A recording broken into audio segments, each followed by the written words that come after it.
আমি কানাই মাঝি, লোকে আমারে কালা কয়া ডাকে। রাতের বেলা জ্যোৎস্নার আলোয় মাছ ধরতে আমার খুবই ভালো লাগে। যদিও আজ জ্যোৎস্না নাই, আজ অমাবস্যার রাত। অমাবস্যার রাতে নদীতে খুব একটা জেলের দেখতে পাওয়া যায় না। আমাগো গ্রামে জেলেরা অমাবস্যার রাতে নদীতে মাছ ধরতে খুবই ভয় পায়। আমার আবার অতটা ভয় লাগে না। হে বিরাট নদী, অদৃশ্য নিঃশব্দতা, পরিচ্ছন্ন বিরল, চলে নিরবধি।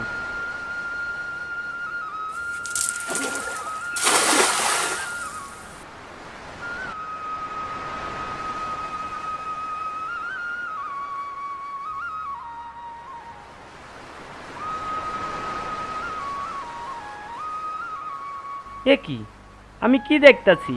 জালে এত মাছ আইলো কোথা থেকে? আমি আনন্দিত হইয়া নৌকা নিয়ে আরেকটু সামনে গেলাম।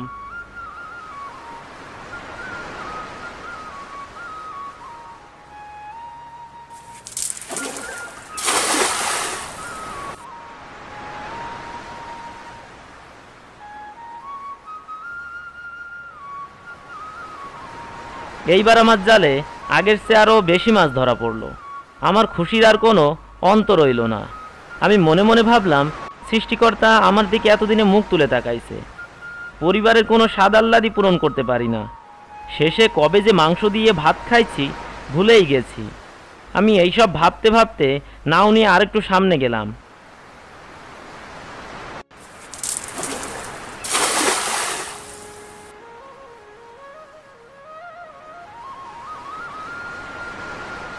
এইবার আমার জালে আরও বেশি মাছ ধরা পড়লো। খুশিতে আমার চোখ কপালে উঠে গেল। আমি বহু বছর এই নদী থেকে মাছ ধরছি, কিন্তু নদীর এই দিকটাতে কখনোই আসা হয় নাই। আসা হইলে নিশ্চয়ই মাছের এই খনির সন্ধান আমার জানা থাকতো। মাছ ধরতে ধরতে নদীর যে কোন দিকে আইসা পড়ছি এই দিকে আমার হুঁশ নাই। অমাবস্যার অন্ধকারে আশেপাশে পরিবেশটা খুব ভালো একটা পরিষ্কার দেখা যাইতেছে না। হঠাৎই সামনের দিকে চাইয়া দেখি আমার সামনে বিশাল একটা চর। চর এলাকায় যে এত মাছ পাওয়া যায় এটা তো আগে জানা ছিল না। ছোট থেকে শুই না বড় হয়েছি চরের আশেপাশে তেমন কোনো ভালো মাছ পাওয়াই যায় না। আমি আবারও নদীতে জাল ফেললাম। এইবার আমার জালে আরও অনেক বেশি মাছ উঠল। মাছের নেশায় আমি এত আকৃষ্ট হইয়া গেছি, কোথা থেকে এত মাছ আইতাছে এই চিন্তা আমার মাথায় একবারও উদয় হইল না। খুশিতে আমার মন টকবক টকবক করে লাফাইতেছে। হঠাৎই আমি আমার কানে একটা আর্তনাদের চিৎকার শুনতে পাইলাম, বাঁচাও, বাঁচাও, বাঁচাও, বাঁচাও। ভয়ে আমার বুকের ভেতর কেমন একটা মোচড় দিয়ে উঠল। এই নির্জন অন্ধকার রাইতে কে এমন করে চিৎকার করতেছে? শুনছি রাতের বেলা নাকি নদীতে ডাকাতি হয়, কিন্তু আমার মনে হইল আওয়াজটা চরের ভেতর থেকে আসতেছে। বাঁচাও, বাঁচাও, বাঁচাও, বাঁচাও। আমি এবার পরিষ্কার বুঝতে পারলাম চিৎকারের আওয়াজটা চরের ভেতর থেকে আসতেছে, কিন্তু এই চরের পরিবেশ দেখে তো মনে হয় না যে এখানে কোনো লোকজন বাস করে। তাহলে চিৎকার কেডা করতেছে? আমি বুঝাই উঠতে পারলাম না যে আমার তখন কি করা উচিত।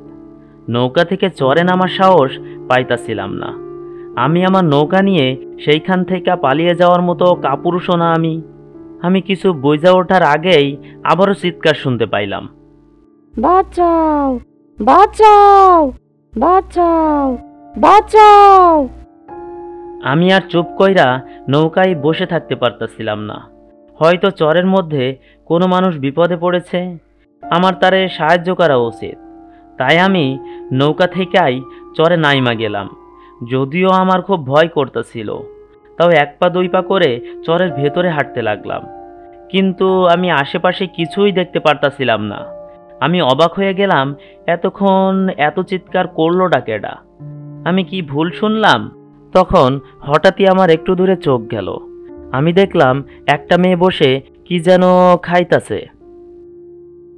এইবার আমি অন্ধকার চরের মধ্যে একা একটা মাইয়া দেখে প্রথমে একটু ভয় পাইতাছিলাম, কিন্তু তারপরেও মনে একটু সাহস কইরা মায়াটার দিকে আগাইয়া গেলাম। আমার মনের ভিতর কেমন জানি খুব কুডাক ডাকতাছে, বারবার মনে হইতাছে আমার আগাইয়া যাওয়াটা ঠিক হবে না, আমার সাথে খারাপ কিছু হইব। কিন্তু তাও আমি মায়াডার কাছে আগাইয়া গেলাম। কৌতূহলী হইয়া আমি তারে কইলাম, এই যে শুনছেন আপনি, এই অন্ধকার চরে একা একা কি করতেছেন? মায়াডা মাথা তুইলা যখনই আমার দিকে তাকাইল, তখনই আমি কোনো কথা কওয়ার শক্তি পাইলাম না। আমি ভয়ে চিৎকার দিতে চাইতাছি, কিন্তু আমার গলা দিয়ে কোনো আওয়াজই বের হইতাছে না। আমি দেখলাম মেয়েটার দুইটা চোখ টর্চ লাইটের মতো জ্বলতাছে। মেয়েটার মুখ দিয়ে রক্ত গড়াইয়া পড়তাছে, হাতের নোকে মানুষের মাংস লাইগা আছে, আর মায়াটার সামনে একটা মৃত লাশ পড়া আছে। মায়াটা সেই মানুষটার বুক ছিঁড়ে হৃৎপিণ্ড বের কইরা খাইতাছে। আমার আর বুঝতে বাকি রইল না, এটা কোনো মানুষ না, এটা একটা প্রেতাত্মা। আমার দিকে প্রেতাত্মাটা খুব ভয়ানক দৃষ্টিতে তাকাইয়া আছে। মনে হইতাছিল যেন এখনই আমারে ধরবো আর আমার বুক চিরা খাইব। ভয়ে আমার হাত পা থরথর করে কাঁপতাছিল। আমি আর এক মুহূর্ত এখানে দাঁড়িয়ে থাকতে পারলাম না। আমি ভয়ে এখান থেকে দৌড়ে পালালাম। আমার পিছনে পিছনে প্রেতাত্মাটা ভয়ানক সুরে আমাকে ধাওয়া করছিল। দাঁড়া, দাঁড়া বলছি, কোথায় পালাচ্ছিস? প্রেতাত্মার এমন ভয়ানক সুরে আমি দৌড়ানোর শক্তি পাইতাছিলাম না। আমার প্রচণ্ড ভয় করতেছিল, কিন্তু জীবনের মায়ায় আমি না দাঁড়াইয়া শুধু দৌড়াইতাছিলাম।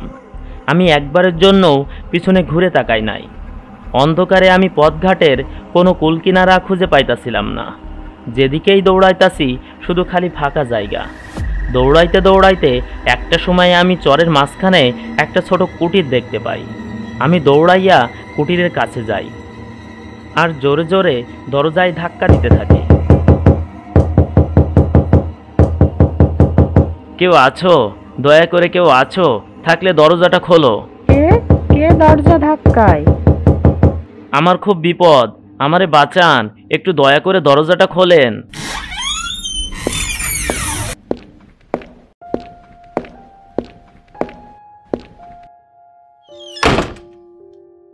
কে কে আপনি?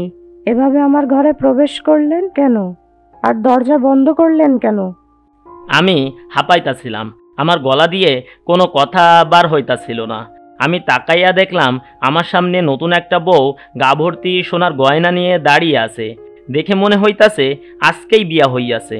কিন্তু ঘরের ভিতরে প্রবেশ করে আমি আর কাউকেই দেখতে পাইলাম না, এমনকি বউডার স্বামীডারেও না।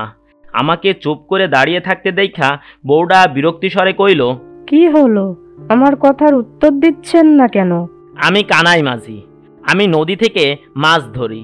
মাছ ধরতে ধরতে এই চরের কাছে আইসা পড়ছিলাম। হঠাৎই কোনো মানুষের আর্তনাদ ছুঁই না আমি নৌকা থেকে নামিয়া আশেপাশে খুঁজতাছিলাম।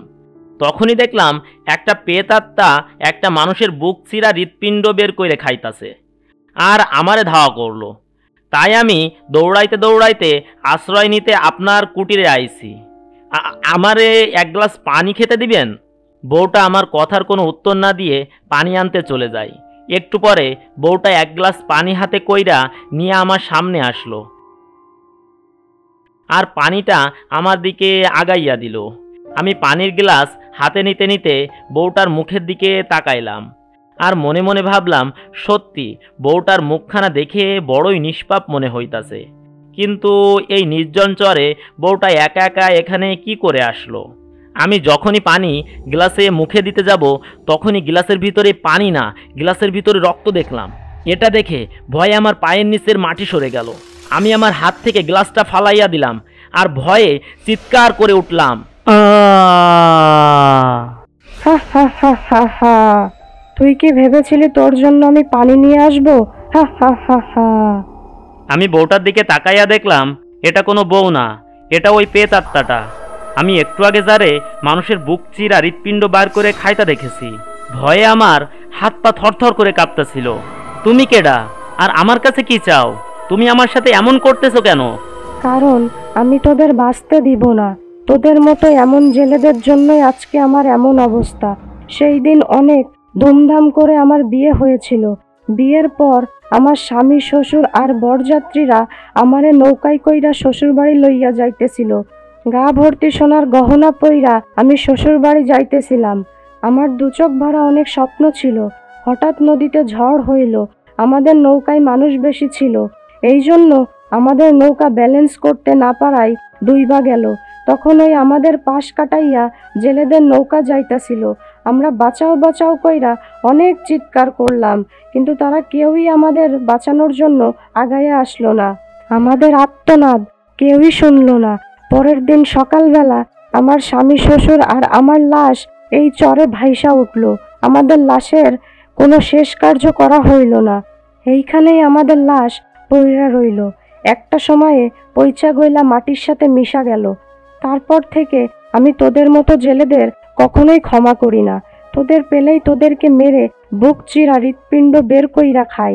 আজ তোকে আমার হাত থেকে কেউই বাঁচাতে পারবে না। এইসব বইলা প্রেতাত্মাটা আমার দিকে আগায় আসতে লাগলো। আমি আমার শরীরের সব শক্তি দিয়া দৌড়াতে লাগলাম। প্রেতাত্মাটা ভয়ানক সুরে আমার দিকে ডাকতে ডাকতে আমার পিছন পিছন আসতে লাগলো।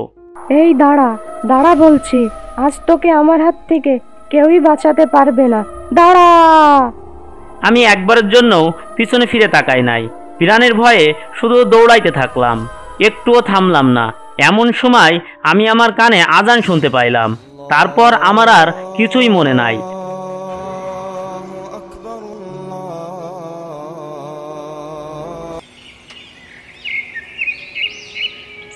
দুপুরের কড়া রোদে আর তাপে আমি আমার জ্ঞান ফিরে পাইলাম। আমি দেখলাম আমি নদীর তীরে পড়ে আছি, আর আমার সামনে আমার নৌকাটা পড়ে আছে। চরটা পুরোপুরি ফাঁকা। চরের কোথাও কোনো কুটির দেখতে পাইতাছি না, যেই কুটিরে আমি রাত্রে অবস্থান করেছিলাম। আমি নৌকায় তাকাইয়া দেখলাম আমার নৌকায় কোনো মাছ নাই। আমি তাড়াহুড়ো কইরা আমি আমার নৌকায় উঠলাম আর জোরে জোরে বইটা বইতে লাগলাম।